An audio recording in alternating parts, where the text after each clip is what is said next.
What's going on? Another video presented to you by Headlines Barbershop. On this one, we're going to go ahead and do the South of France, or the Usher cut, whichever one you want to call it. And these are just some before and after pictures. So we're going to go ahead and start off by balding out a round circular shape right above the ear, right behind the ear.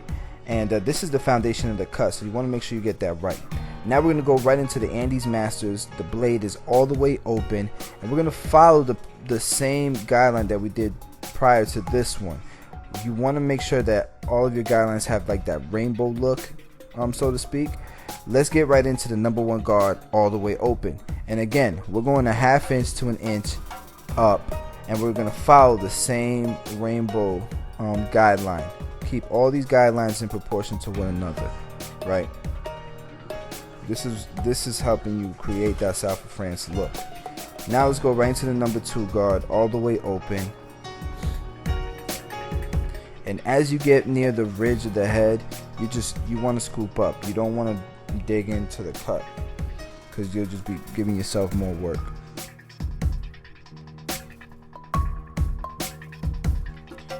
Alright, so now we're putting on the number three guard, and right when we get to the ridge, he wants to keep the length on the top. He doesn't want to take any off the top. So we're just going to scoop up with this number three, and it should blend right into the length that he has it at now. So you're just scooping up. You're not digging in, you're not putting any pressure. You're just cutting and scooping up. So now we're going to go ahead and start taking out these guidelines, and obviously we're going to have the Andes all the way closed. Now that closed position should go up about a ½ inch, and as you're going up, the closer you get to the next guideline, you're opening that blade. You're moving, you're opening that lever as you go up, and that's what's going to create that transition to the next guideline.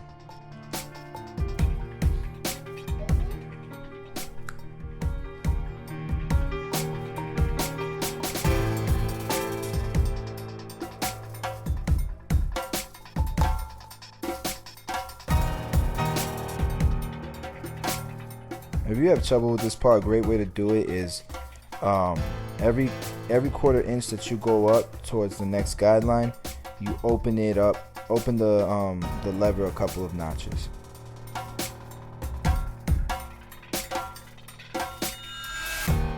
Since we already have the blade all the way open, we're gonna go ahead and start knocking down the beard on this side, just to save a little bit of time, so we're not going back and forth.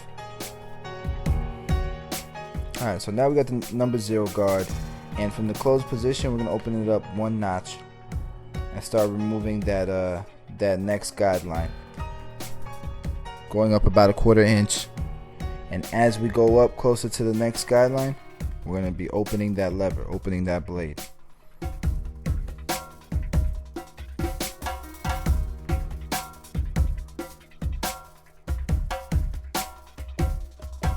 And sometimes you'll see me close the lever a little bit. It's just because I'm using the trial and error method. If I don't hear any hair getting cut, I'm gonna close that lever a little bit, so I can knock out any of those dark spots, those indent spots.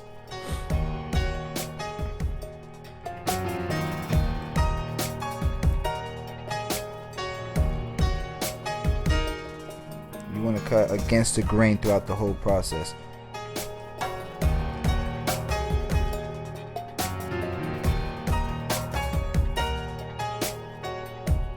Alright, so now we're going to go back and detail our work. We're going to start off with no guard, but the blade is all the way open, and using the trial and error method, cut into those spots where you see a little bit of bulk or some demarcations, and close and open it as you go, as you hear that sound.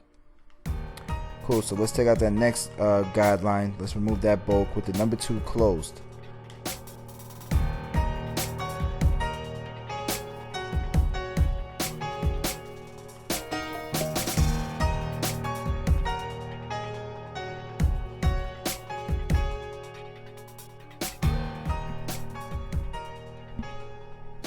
Alright, so one thing you notice, after running that number 2 guard, there's still bulk left. So we're going to go back to the 1.5, get a little bit closer, and see if we can knock out that bulk. And as you can see, it's starting to erase it.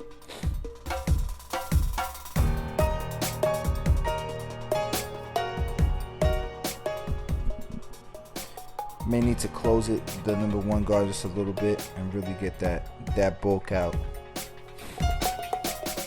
that darkness, I should say. Give it more transition, more of a blend, and that's where I close a little bit, and so you can see the difference. Now let's go to number 0 guard. We're using the blending down technique, blending down from the top down and connecting that blend a little bit better. So here what I'm explaining is he likes his beard closer than that. He likes it to be like a 5 o'clock shadow. Now I'm gonna start with the Andes closed in the middle, and I'm gonna blend it up and down. And the reason why I'm doing that is because I want to keep the darkness around the beard line, so that when you line it up, it really pops. But you still want, you still want it to be a 5 o'clock shadow. So you're gonna bald it out in the middle of the beard and blend it up towards the beard line, and blend it down towards the beard line using the same technique. Starting from the 0, opening it the closer that you get to the beard line. Now around the mouth area, the mustache, the chin area, it tends to be a little thicker and a little darker in that area. So right here I'm actually using the masters all the way closed. Now I'm being careful, because if you hit the nose or the lip with that Andes masters closed, you could nick them. Alright, so this is where I'm going to begin my lineup, right here in this corner. And this is the beginning, this is the start, right? This is what I consider my start. Then I'm going to go to the last part of where I want to finish my lineup. I'm going to create that line. These are my guidelines, right? Right next to the lip line. So I created my start to my finish. I have my guideline. And now I'm just going to connect the dots. I'm just going to fill in the middle, right? It makes things a lot easier when you're lining an individual up. Another thing that makes things easier is bracing yourself. You see my index finger is pressing against his cheekbone or his face. That's to create stability for when I'm lining somebody up. It's hard to do it if you're not leaning against anything, that brace. Now the edges, the way I set my edges, man, I set my edges so I can use them all around. I can use them at the back of the neck, I can use them on kids, I can use them on the face without, irritating the skin.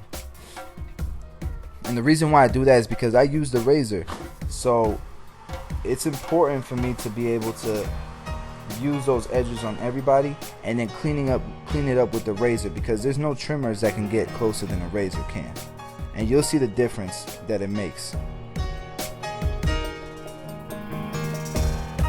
It's legitimate, man. And you want to make sure you're going against the grain as much as possible when you're shaving it, just because it gives, that's what really creates that close shave. No trimmer, nothing out there can get closer than a razor against the grain. So this is another technique that I use. This is the number 1 guard with the grain, and I'm lightly pressing at the edge of his hairline to knock down any stray hairs, any long hairs that my clipper won't catch. And doing this, because his hair is so long on the top, it's gonna help you create that sharp, crisp hairline that people. The highest point of his hairline, so that would be the middle, right? The middle was the highest point. I'm gonna leave that as natural as possible, and that's gonna be my guideline, because I don't want to push his hairline further back than it naturally grows. So we'll connect everything else to that highest point. And as you can see, I'm bracing myself again. I'm using my index finger. I'm putting it on his forehead, and then I'm lining him up to create that stability.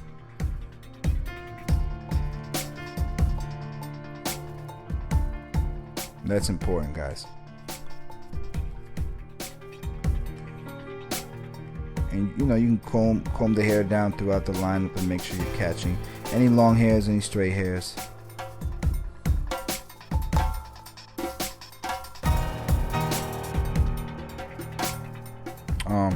Now I'm taking the razor and I'm lining him up. This area you don't really have to apply shave gel. It's a pretty smooth shave, but I'm going against the grain and cleaning it up.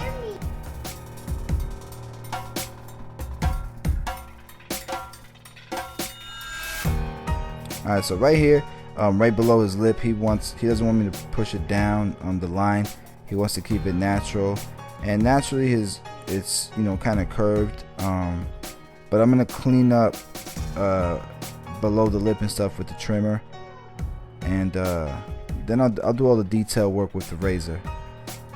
I'm gonna do the same thing with the mustache, right around the lip line, line it up. Don't push that up too high, just clean it up. Most people don't like that to look too cosmetic and pushed up. And remember, this was the master's all the way closed. This was a 0, but because it's so much thicker around the lip, you can still line up that 0. A quick tip, man, something I learned from one of my clients. He went and he cheated on me with another barber, and he said, yo, listen, one thing I appreciate that you do differently is right below my nose where my mustache is, you don't put the body of the clipper against my nose. It's all in the prep work when it comes to shaving this area. Do it right and you'll make it very comfortable for your clients, and they'll come back and appreciate it, because most barbers don't do this. I've seen it, man. And again, I'm wiping off excess shave gel because I want to make sure that the lineup that I'm creating is real. Stretching the skin, cleaning it up real nice.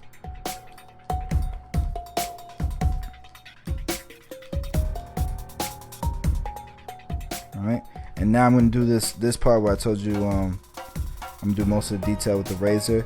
As you can see, I'm pushing up on the bottom lip to stretch that skin, and then I'm using the corner of the blade to create that line. This is also a tough area to shave, but with the right prep, you can make it a nice smooth shave.